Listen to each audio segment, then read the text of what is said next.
Dans l'épisode précédent, l'enquête se poursuit sur une importante collection, pots à tabac, secouettes, pyrogènes et étuis à allumettes. Mais qui a bien pu réunir autant d'objets liés au tabac ? L'enquête dans cette vitrine me semble terminée. Poursuivons dans le reste de l'exposition.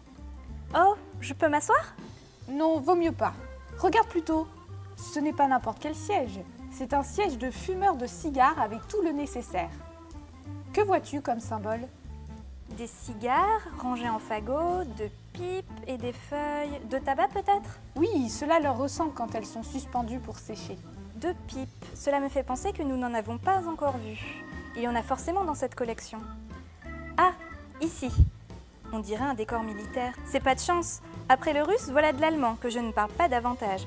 Attends, il peut y avoir des mots transparents. On peut déjà lire une date. 1791. Et là, on dirait le nom du propriétaire. Canonnier Welter, comme en français ? Pour le reste, prenons un dictionnaire. Canonen d'honneur, pour canon et tonnerre. Ist pour et, Unser pour notre, Gruß pour salut, donc le tonnerre des canons est notre salut. Et derrière, Andenken pour souvenir, Dienst pour service, en souvenir de mon service donc. Enfin, il y a Darmstadt. Il s'agit d'une ville dans le centre de l'Allemagne. Et en dessous, on voit la liste des conscrits. D'après ce que je comprends, ce sont des pipes d'Allemands ayant fait leur service militaire. Oui, il y a une tradition d'offrir une pipe à la fin du service. Oh, elles sont amusantes celles-là. Ce sont des personnages célèbres. Là, je reconnais la reine Victoria. Oui, et là, c'est le roi Édouard VII. Les autres, je ne les connais pas. J'ai un doute, mais je crois en reconnaître un autre. Vérifions. C'était bien la reine Victoria et le roi Édouard VII. Ce visage, il s'agit du général Boulanger, connu comme agitateur de la Troisième République en France. Quant aux autres, ce sont aussi des inconnus pour moi. Regarde de plus près. Celle-ci porte un nom, Gambier. C'est le nom du fabricant. Il s'agit d'une marque très connue de pipes.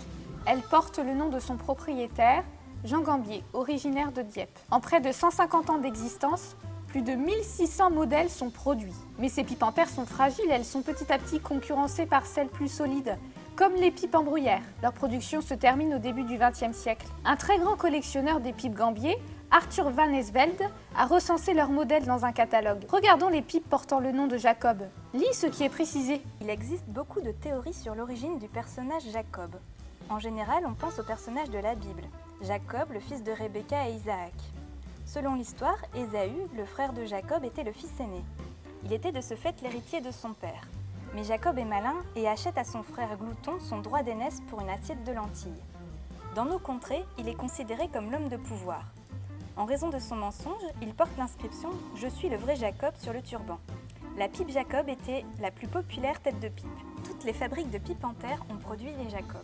À propos de personnages, qui a bien pu réunir tous ces objets ? Est-ce lui ? Oui, c'est Anatole Jakowski. Il a collectionné quantité d'objets d'art populaire, s'attachant à préserver la mémoire d'un siècle ayant subi de rapides transformations.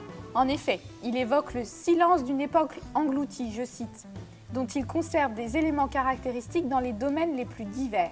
Dans cette exposition, c'est sa collection autour du tabac qui est présentée. Elle illustre l'histoire du tabac et ses différents usages, ainsi que l'évolution de son statut dans la société. Tabac prisé, pipe, cigarette, puis prise en compte de ses effets nocifs sur la santé. Alors il reste encore beaucoup à découvrir de la collection Jakowski. Oui, et il ne tient qu'à toi de faire d'autres recherches sur le sujet.